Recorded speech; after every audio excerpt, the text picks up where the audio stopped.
Vamos! It's Nina's Familia, the exciting new Cocomelon show starring fan favorite Nina Reyes.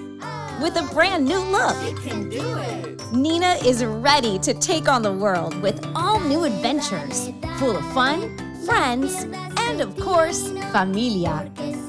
Featuring new songs in Spanish, rich cultural traditions, and the Mexican-American Familia Reyes. Join Nina, Lucia, Mateo, Daniela, Carlos, Abuelita, and Patas. Nina's Familia. Lilliana, good morning. Hello, how are you? I'm doing great. Thank you so much for joining me today.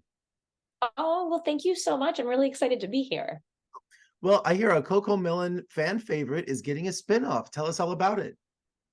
Absolutely. Well, of course, everybody knows the brand Cocomelon, and this is really exciting because Nina's Familia is actually the newest Cocomelon spinoff, and it stars one of JJ's very lovable classmates. Her name is Nina Reyes. And what's amazing about this is that this is the very first bilingual series from the Cocomelon franchise. And some of the episodes are actually going to be fully in Spanish. So it's an incredible opportunity to see the representation of Mexican-American culture on screen on a global stage. And the series uses the same style of 3-minute songs and nursery rhymes that Cocomelon fans love and admire. I know I watched a couple episodes. They're pretty addicting, aren't they? They're so catchy.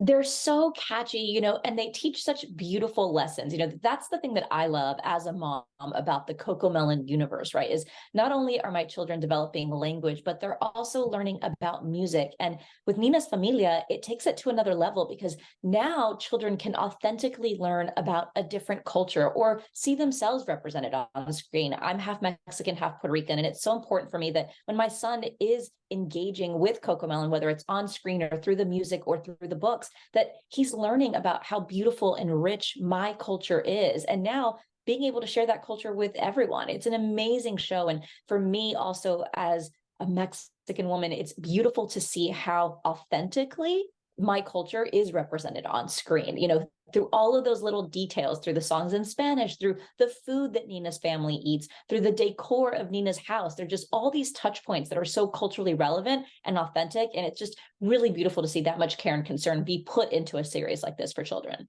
And I'm Generation X, so I was learning to count in Spanish on Sesame Street, on the electric company Yes. when I was 8 years old. So even in the 1970s, there was always very little representation, but it's like how much has changed now for 2023. Yeah, and I love that you say that because it's so true. This is a show that anyone can access all over the world. It's available on YouTube. So anyone that wants to learn or engage in language skills with their children, whether they speak German or English or French or Spanish, can really pick up on this. Yeah, because I remember my grandparents were always impressed that I could count to 10 in Spanish at 8 years old, so. And also, the series will focus on Dia de los Muertos and also Noche Buena Christmas. So we have holidays too, right? Oh, absolutely. I mean, I think that's one of the most important pieces of this, right? There's so many traditions that, I grew up with and that my mother grew up with and that my grandmother grew up with. And, you try to incorporate those in easy ways into your family, but being able to see the richness and beauty of these types of things like Dia de los Muertos, which is kind of like our version of Halloween, right? Or Noche Buena. It's beautiful to see that on screen. And I love that my son is going to be able to watch that and then share that with his friends and his tiny community, right? It's incredible.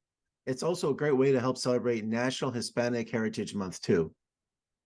Absolutely. This could not come at a better time. The series just launched on YouTube just a few days ago on the 29th, and now it's out for the world to see and love and fall in love with not just Nina, but with Nina's family, right? She's so representative of how our culture lives. It's a multi-generation Mexican-American family. Abuelita lives there, or Abuelita. I call her Abuelita. Abuelita lives there.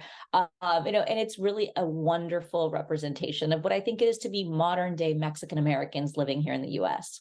Now, it's not only a television and YouTube phenomenon, but also that when I think of Cocomelon, I think of live stage production. So do you think in the future there might be her own show that could be touring the country? Oh my gosh, I absolutely hope so. And when you see, I think the popularity of Cocomelon and the success that not just the show has, but think about the music, the books, the love of these characters. I mean, it's a massive experience for kids. It's immersive. It's really goes far beyond just the TV show. So to be able to bring Nina's Familia to life, I mean, when you look at the set that she lives on, I mean, you can see some of those touches here behind me, the colors, right? They're so bright and so vivid. I imagine that bringing that to life on stage would be incredible. And Moonbug, I'm sure, is definitely all over that. Well, Lilliana, congratulations, and I appreciate your time this morning. And let's talk again soon. Thank you so much. Thank you. Great to see you.